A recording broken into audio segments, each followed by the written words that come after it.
Don't laugh, it's from Generation 2. Hello, my baby! Hello, my honey! Hello, my ragtime gal! Sonny, you kissed my wife! Baby, my heart's on fire! Age of the Primes dishes up the last stragglers of the 13 Primes in their next wave of figures. Among them is leader class Liege Maximo. As a Prime, his superpower was lying to people. Anywho, his art looked good in the Generation 2 comic books, and somehow he made enough of an impression that Hasbro has made some figures for him. Or Hasbro is just out of ideas and is prepared to develop anything. Check out the box with Maximo plastic window. Lists of features. Reel in amazement of the character art depictions. See the Golden Prime statues on the side panel, with both modes pictured on the back. They don't seem to have cared enough about this one to even give him one of those dinky bios. But they repeated his art on the other side panel. Now let's unbox Liege Maximo and subject him to this review. Age of the Primes Liege Maximo comes with his instruction booklet. Also 3 translucent plug-in darts. There are also 2 parts-forming pieces, which the alt mode really can't do without. There's his blaster, which plugs into the front of the ship, and these rear-engine thrusters with giant curly horns. Liege Maximo's alt mode is a spaceship. It sort of resembles the ship depicted in the Bayverse Dark of the Moon movie, with ridged scales on top, like a beetle's carapace. But it also looks like Unicron with these big pincers. And it also looks like a Zerg overlord, with organic knobs and spikes and stuff. During that turgid period known as the 90s, your level of cool was determined mostly by how many knobs and spikes and tubes you had all over you. And by that metric, Liege Maximo was the coolest of them all, because he was slopping over with all of those. And this figure certainly carries on with that. The color scheme is mostly green, with a lot of silver highlighting in the form of these sculpted tubes. The silver paint has a subtle bluish tinge that suits it well. The actual shape is rather generic, depending on if you were to add wings or treads or tires. Liege Maximo looks like he could just as easily be an armored truck or a tank. And if this had more open ports, you could probably attach weaponizer components and experiment with such configurations. But the official line is that he's a spaceship. The main hull has texturing that makes it seem almost wooden, but there's a lot of detailing all over him. With so much greebling, he'd look right at home in the siege line. Even his horns and spikes are loaded with ridges, lines, bumps, and knobs. Then there's all the silver pipes and wires. Sure, it's mostly surface detailing only, but the silver paint certainly makes it pop. It feels solid and holds together nicely. Even the sections which aren't covered perfectly still join nice and tight, with very little visible gappage. There's no landing gear and no wheels, so all you can do is plonk him down and let him visually dominate whatever he's sitting on top of, which he does quite well. His big, curvy spikes and protrusions really make him stand out.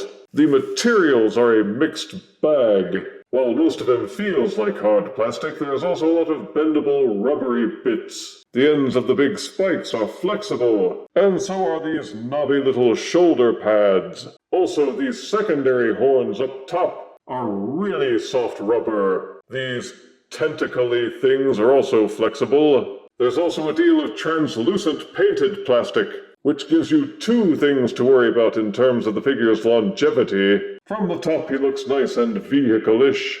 Turn it over and the only real robotiness you can pick out are the legs and the shoulder pads.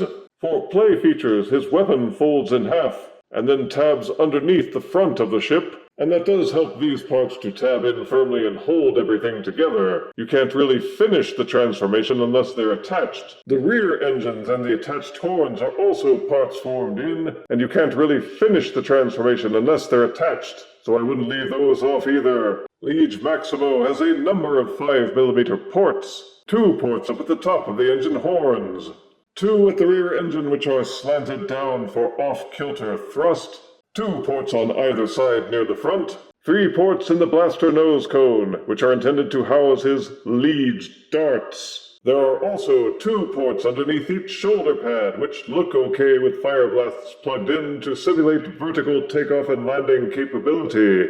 Otherwise, I can't think of any reason for them to be there. The shoulder pads themselves are removable, plugged into these pegs, which can be levered up and down to angle them. So if you think these shoulder pads don't look like they belong, you can remove them if you wish. To transform Liege Maximo, first de-accessorize. Rotate and angle up the rear engine horns. From underneath these curly-Q things that stick out from the back, flip those up. These spiky bits towards the front of the ship fold up as well. Both halves of the hull pegged together. Prise them apart. Gently, don't break these little pegs. Then fold out these plates that form the hull. With all that cleared out of the way, you can remove the weapon. It untabs from underneath. Take it out, unfold it, to become Liege Maximo's little bat blaster. The entire ship must be unfolded like a clam shell. There are 2 tabs inside that hold the top and bottom halves together. Kind of grab the top half with one hand, hold the bottom half with the other, then gently pull them apart, and use the robot leg joints to fold the robot legs downward. Continue folding until they're completely inverted. The heel spurs fold down, while the front of the feet fold up. At the back of the robot heel is this little tab, and inside the hull shin plate is a corresponding groove. Rotate and fold until those tab together, then untab and separate the legs. Turning him around, there's another hinge just under the engine thrusters.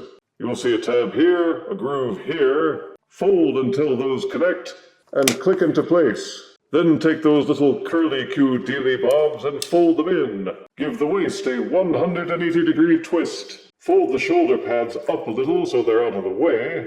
The arms tab underneath the chest plate.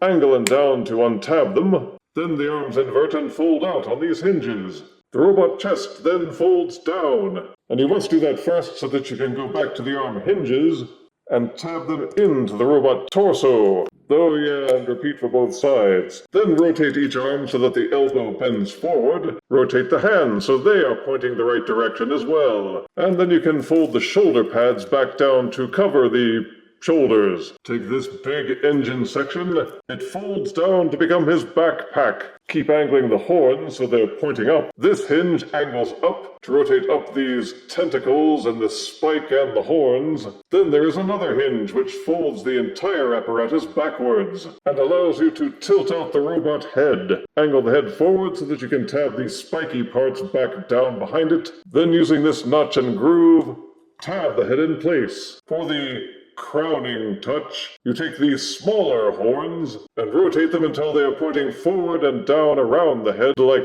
crests. Liege Maximo's robot mode is just as fascinatingly ugly and intimidating as the alt mode, still colored in varying shades of green, but now with more exposed silver tubes, and a gold patch here and there on the belt and the shins. One part they didn't do, which looks funny without, are these tubes on the shins, which I may paint later myself, just because it bugs me to see everything else painted.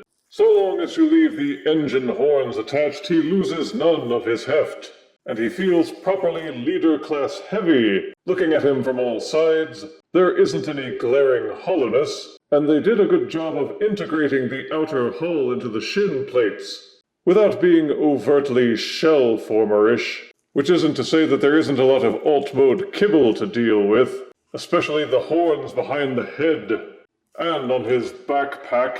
Those are made to mimic the Generation 2 comic book art, so at least they did it for a reason. It's a good thing they gave him generously sized heel spurs, or he'd be a toppler. Most of the plastic materials are hard, but there's still a lot of soft rubbery material, notably on the ends of the big horns, and the head crests, and the shoulder pads.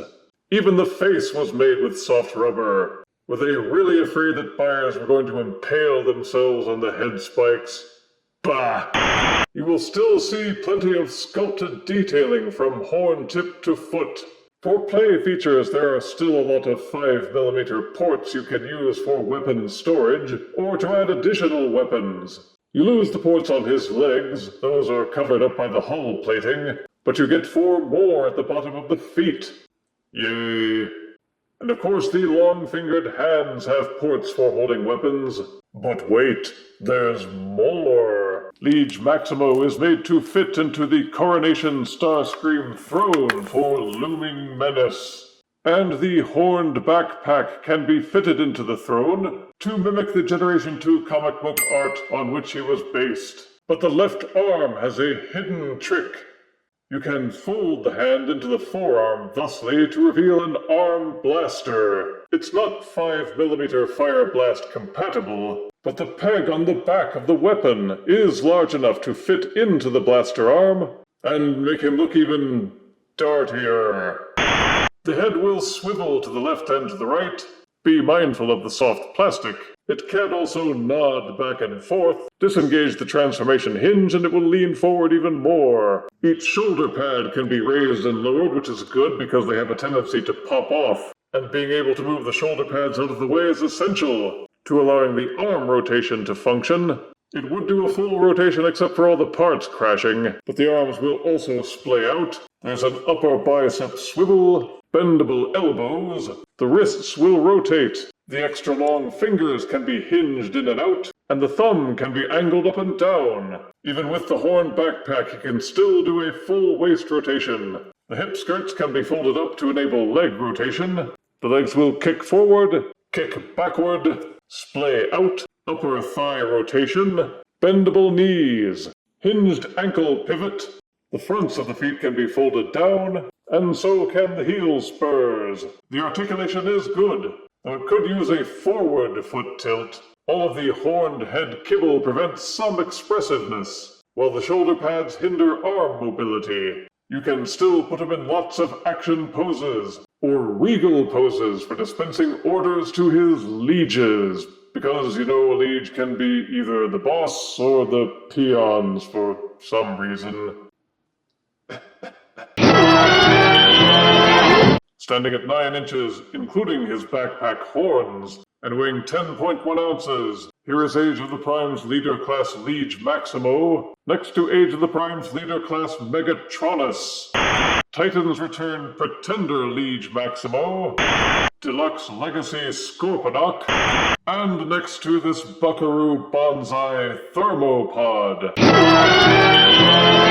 The Age of the Primes line was made as a showcase for the 13 Prime figures, though like most Transformers figures in general, the Primes were hit or miss. There have been some pretty good ones, and some that were mediocre at best. Where does Leader Class Liege Maximo fall in that spectrum? Short answer is good. Not great, but good. Positives are that it's one of the few recent Leader Class figures that actually feels like it should be Leader Class. Instead of a hyped-up Voyager with extra accessories, he's big, he's hefty, he's got a lot of detail, strong articulation, a unique alt mode, and a highly detailed robot mode. You can put him next to that old Generation 2 comic book art and say, yeah, that works. He's got spikes and tubes and a flip-out arm cannon, ports for customization, and a dart gun.